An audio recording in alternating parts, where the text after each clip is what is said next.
All right, and we are back here on the GSMC Sports Podcast. And for the third part of the show, we are now going to talk about the Green Bay Packers and their offseason and the position that I think they should address during the draft.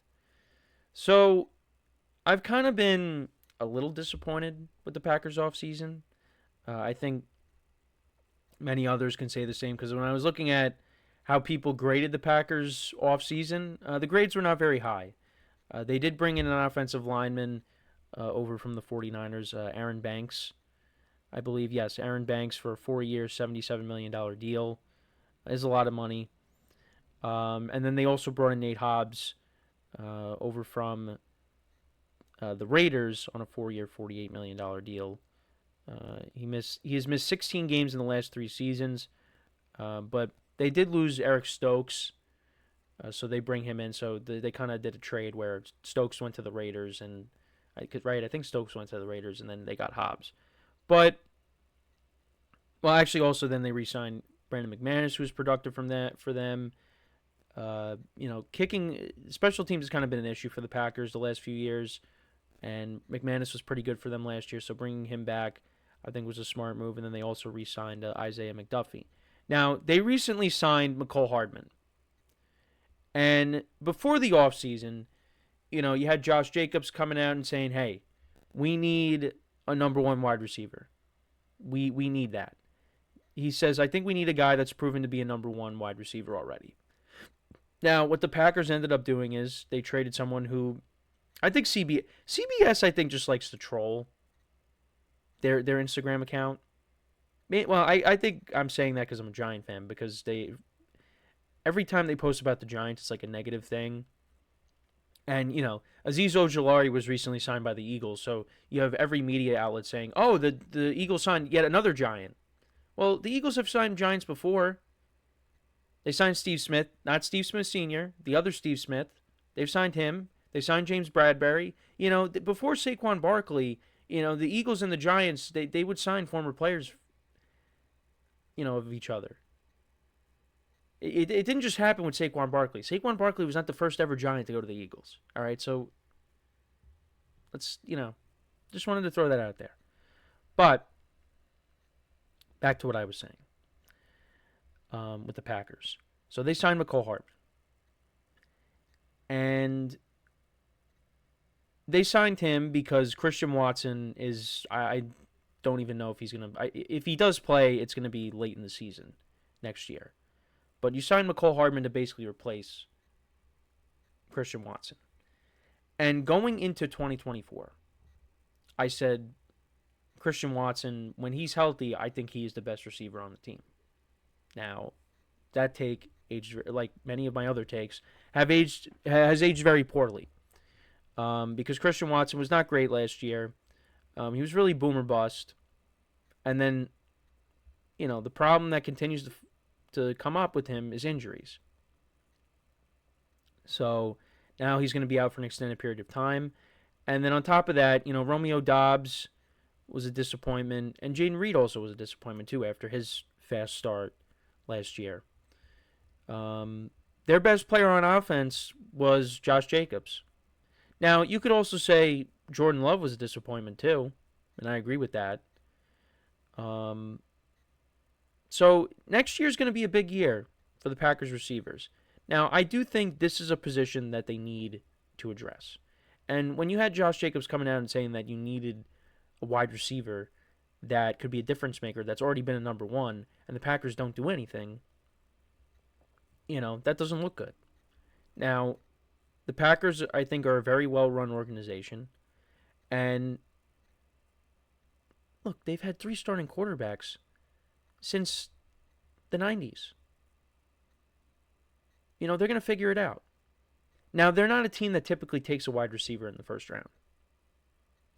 Could this be the year where that changes?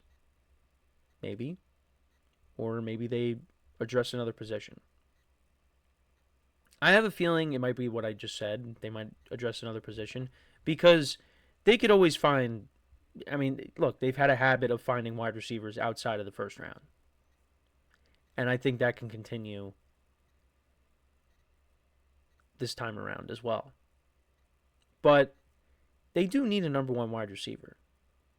Now, they could still believe in the guys that they have, that maybe one of them really does take that next step forward even when you draft a receiver.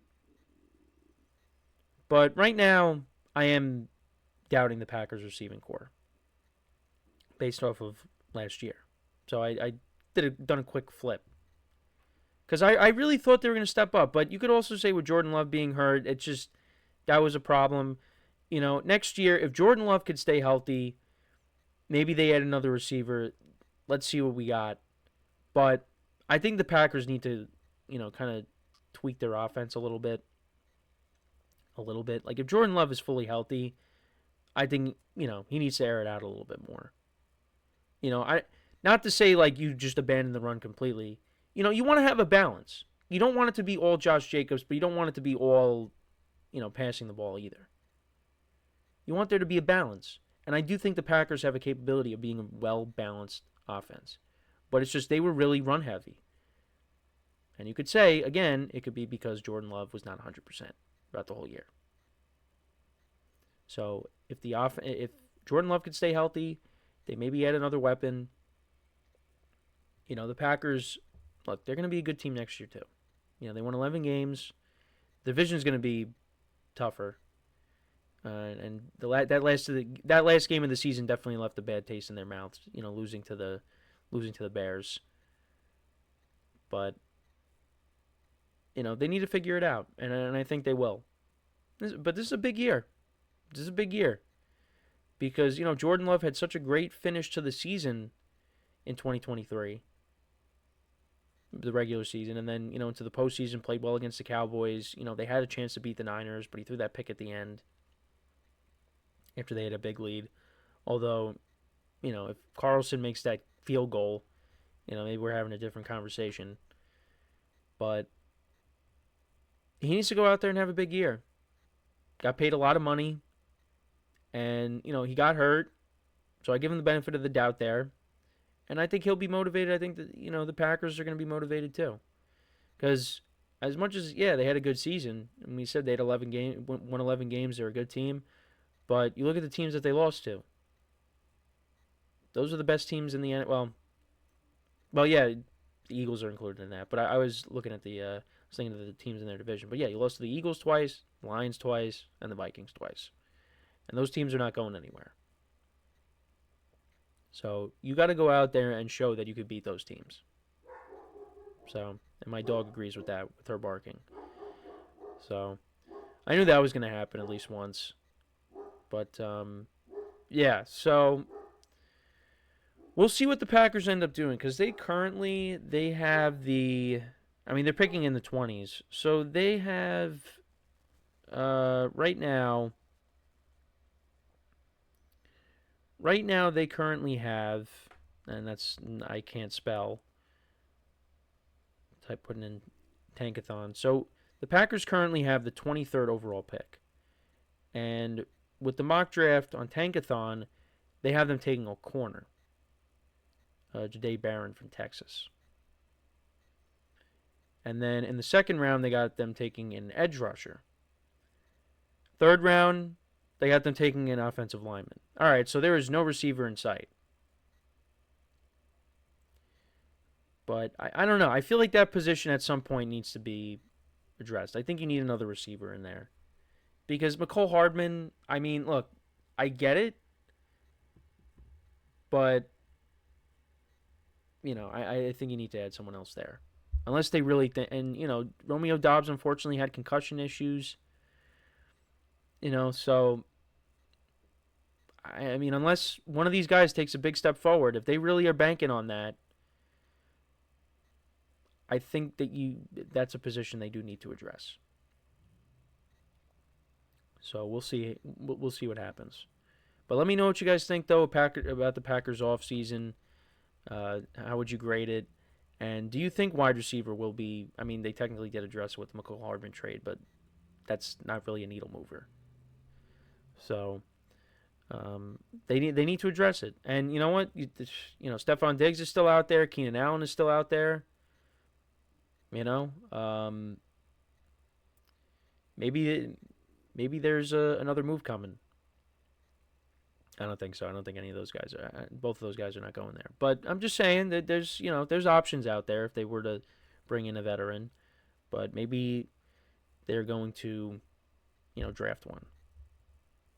So yeah, we're going to take our second break, our really just our next break, and then when we come back, we will talk about the Dodgers Cubs game from this morning that I did not get up for.